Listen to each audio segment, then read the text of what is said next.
Good afternoon. Welcome to this Thursday, November 8th edition of Westman Newsline. I'm Jordan Olson alongside Colton Yarich and Randy Joseph Lilly. In today's news, we'll tell you all about an abusive verbal incident that involved Mayor Sherry Dechterhurst and bring you an update on the city's 2017 Canadian Games bid. And Colton will be in with sports. Colton, local sports teams are in the spotlight again today. That's correct, Jordan. From BU Awards to history in the making tonight for a local football team.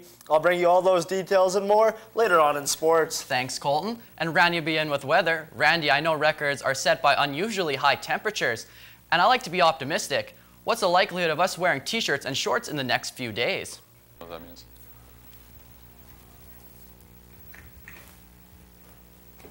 That's ridiculous, sir. I'd love to be able to tell you how warm it will be and make your day. Alas, I cannot. Instead, we'll continue our journey toward low temperatures, heavy wind chill, and more snow than you can shake a stick at. Currently in Brandon, it's cloudy and 1 degree. The winds are coming out of the north at 17 kilometers per hour. That's it for now, but I'll be back with full weather details later in the show. Thanks, Randy. Brandon Mayor Sherry Dechterhurst said a threat of violence against a city councillor this week was provoked by a derogatory remark. A reporter recorded Mayor Sherry Dechterhurst angrily telling Councillor Stephen Montague, "Stephen, if you ever show disregard with that microphone on again, I will slap you on the back of the head so hard your head will spin." The comment was made right after Monday night's council meeting in which Dechterhurst reminded Montague of the protocol to direct his comments and questions to a podium speaker through her. Montague has since apologized for his protocol breach, but insists he made no derogatory remark to provoke the mayor's reaction.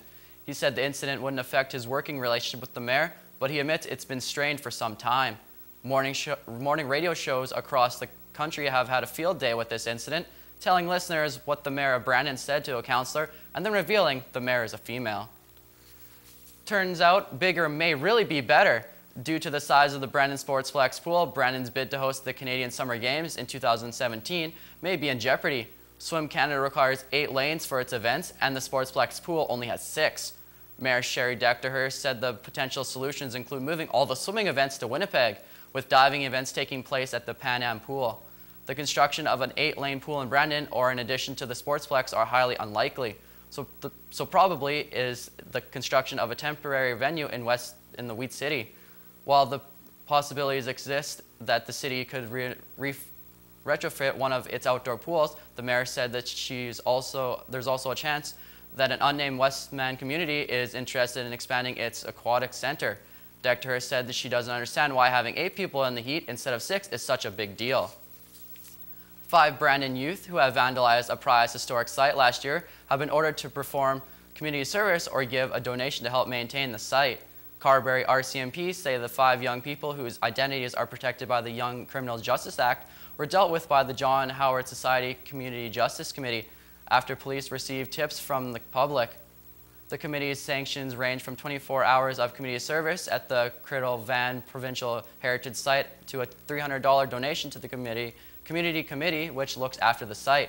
The site, which protects the homestead of ethnology pioneer Norman Criddle, was damaged last winter by vandals who smashed windows, marked and damaged walls and doors. November 11th marks Remembrance Day, which is a time to honor those who fought for our freedom. There will be a Remembrance Day service held at Westman Place in Keystone Center on Sunday at 10:40 a.m., but Assiniboine Community College is also holding a service tomorrow. Westman Newsline's Dylan Donald attempted to discover why it's important to pay respect.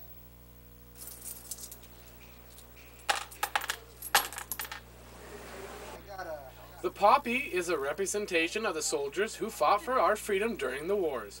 This coming Monday is Remembrance Day, and people are showing their support by wearing the poppy proudly.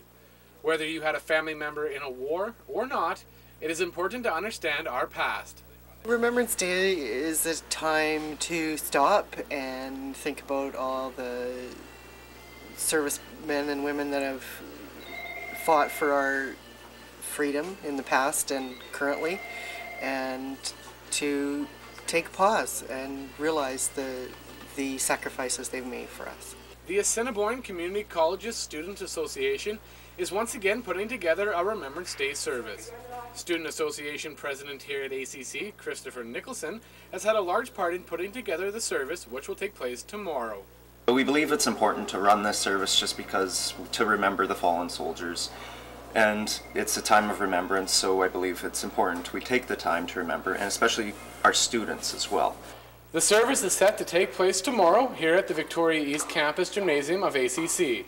It will begin at 10:45 a.m. and run approximately 20 minutes in order for students to come down and pay their respects. For Westman Newsline, with photographer Paul Chuchmuch, I'm Dylan Donald. Winnipeg residents are being offered a bribe of sorts to avoid littering. For the next 4 weeks, workers from a downtown business group will be handing out $5 gift cards for a local coffee shop to people who they see putting garbage in trash cans. Smokers can also win the prize for using cigarette butt disposal containers instead of the sidewalk. Jason Savikse, spokesman for the Downtown Biz, says the group decided to take a different approach for the normal anti-littering campaigns that amounted to scolding people. And with that, let's take a look at where today's money markets are currently sitting.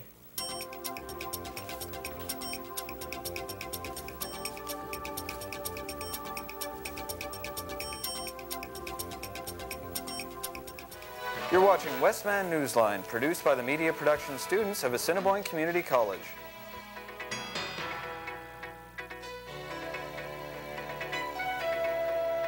Local news, weather, and sports only on Westman Newsline, airing on WCG-TV at 1 p.m. Tuesdays, Wednesdays, and Thursdays. The Northeast is getting slammed with a 1-2 punch. First, the devastating Superstorm Sandy, and now a powerful winter storm. Emily Schmidt is in Staten Island with the latest.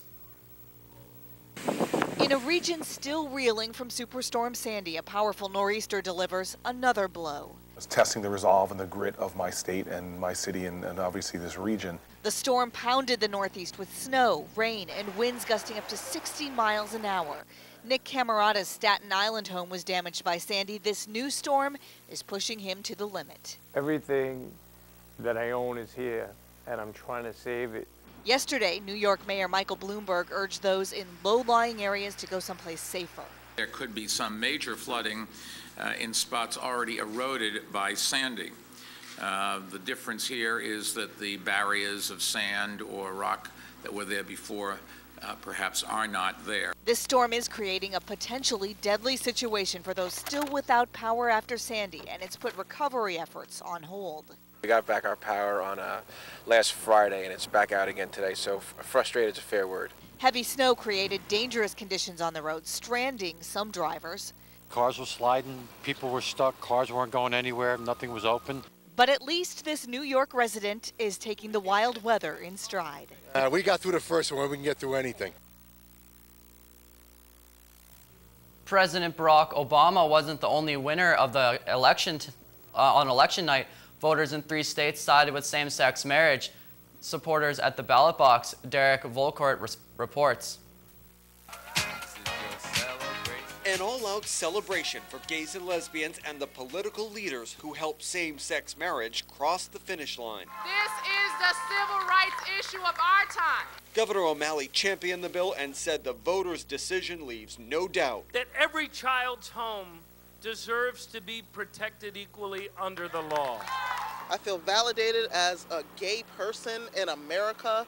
Kalima Young and Francine Hausier are among the thousands of same-sex couples now eligible to marry starting January 1st if they choose. For me, it means that just the circle of fairness and equality and justice in America has been widened. While the law protects churches from being forced to marry same-sex couples, there are many churches ready and willing to host gay and lesbian weddings. Everybody knows what it means to be married. Sally Wall and Pat Monelly look forward to the legal protections of marriage after having watched attitudes towards gays and lesbians slowly improve during their 33-year relationship. But until yesterday, we still did not have that dignity, the dignity of knowing that our relationship was as worthy as the relationship of committed heterosexual couples. And that makes a huge difference. That's all for news, but stay tuned. Randy's up next with Newsline Weather.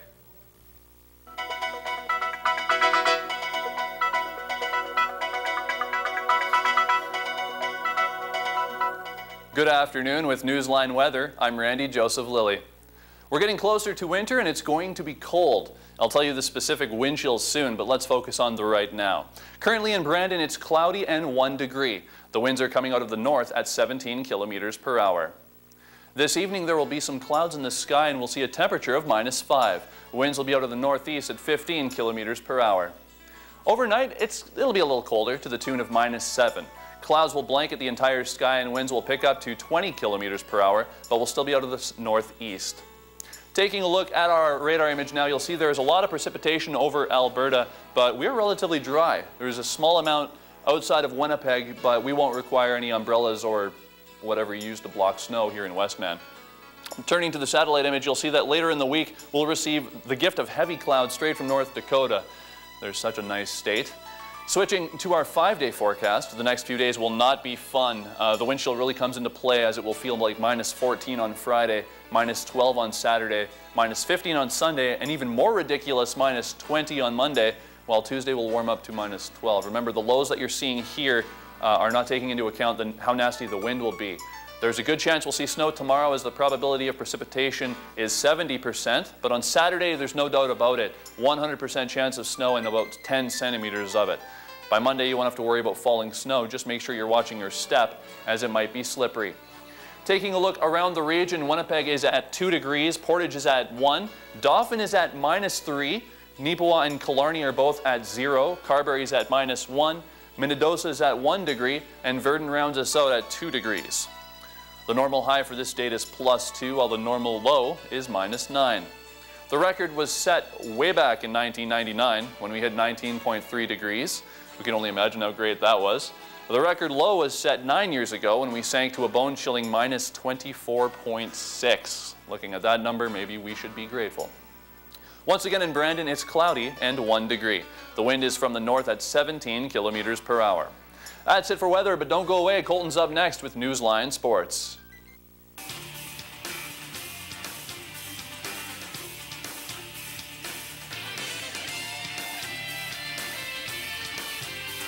Good afternoon with Newsline Sports. I'm Colton Yarch. The Vincent Massey Vikings took the momentum from their Game 2 win of the City Final Volleyball Series against the Neelan Spartans into Game 3, defeating the home side in 4 sets, 25-23, 25-20, and 25-18. The lone lost set came in the second when Neelan took it 25-22. The win gave Vincent Massey their second city title in as many years and the right to advance to the Quadruple A Provincials in Winnipeg starting November 16th. With the loss, the Spartans will play the Sanford Sabres in Portage in a AAA interzone game on Monday. From a Spartans team who lost on the court to a Spartans team looking to make history on the field, the Neelan Spartans will face the Steinbach Sabres tonight at Canada Stadium in Winnipeg in the Winnipeg High School Football League Championship game. Tonight's contest marks the first time since the team joined the Winnipeg League that the Spartans franchise has made the final. Neelan had historic numbers from their star grade 12 running back, Dylan Minchell, one of 13 players who will not be returning next year.